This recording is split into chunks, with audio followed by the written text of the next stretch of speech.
Le week-end du 13 et 14 avril à Isola 2000 avait lieu la première édition du Alpine Snow Bike. Ce sont des VTT qui descendent à toute allure sur la neige et qui sont équipés pour ça. Éric Baronne, alors une première à Isola 2000, vous prenez une piste très pentue et vous descendez en vélo, vous ne faites pas comme tout le monde. Bon, une piste très pentue, c'est une piste FIS homologuée depuis cette année, une nouvelle.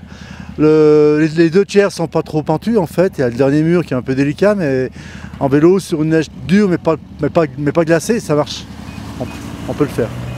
Oui, les descendeurs de VTT ont l'habitude de ce genre de pente, quoi. Exactement, tous les gens qui pilotent le VTT, aujourd'hui c'est l'été, l'hiver, ils trouvent un intérêt peut-être à rouler sur neige, mais ils n'osent pas encore trop venir, il faudrait qu'ils viennent encore plus. La discipline est nouvelle, elle s'est installée depuis cette année officiellement par l'UCI. Alpine Snowbike, ça va comprendre beaucoup d'activités, super géant, descente, la randonnée nordique avec les vélos de sciences électriques, notamment les gros pneus FAT. Il va y avoir des jardins des neiges avec des draisiennes pour les enfants, donc la discipline est en train de se poser. Il faut juste aujourd'hui faire connaître la faire connaître. Et c'est sur ces pistes homologuées FIS comme Isola 2000 qu'on peut vraiment passer un cap. Bon, on va parler un peu de vous. Alors, vous êtes champion du monde de VTT, vous êtes aussi cascadeur. Le dernier film que vous avez tourné, c'est quoi? C'était Lucie. J'ai participé avec 35 autres cascadeurs à la série Lucie. Au film Lucie de Luc Besson, c'était dans la rue de Tivoli à Paris, bloqué pendant 15 jours. Sympa. C'était bien, c'était particulier. Bon, il n'y a plus qu'à souhaiter que ça se passe bien aujourd'hui, il n'y a pas de raison. Il n'y a pas de raison, moi je vais piloter un peu le première descente, leur expliquer un peu la partie environnementale et côté dangereux de la piste. Comme c'est un tracé qui a été tracé par une dameuse, on n'est pas sur une piste lisse, on est sur un peu comme un border. Donc on va voir. Merci. Pour vous donner une légère idée des sensations qu'on peut avoir en descendant cette piste en VTT, nous allons descendre avec Jérôme Lalanne en caméra embarquée.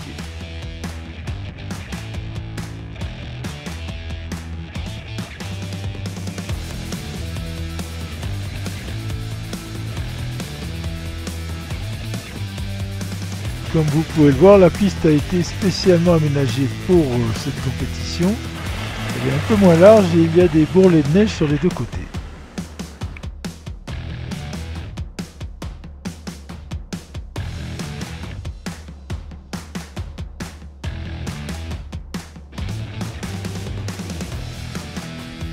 On passe sous le pont et la pente va devenir beaucoup plus importante.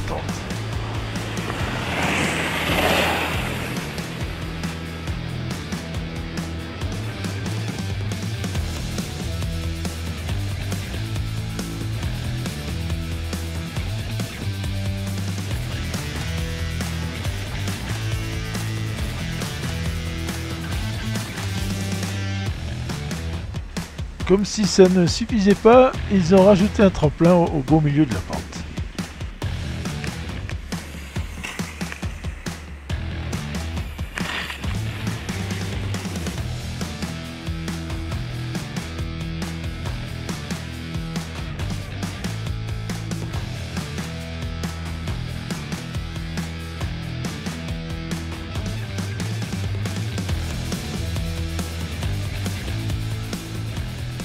Vous aurez tous les résultats dans un sujet beaucoup plus long et on va souhaiter bonne continuation à Éric Baronne.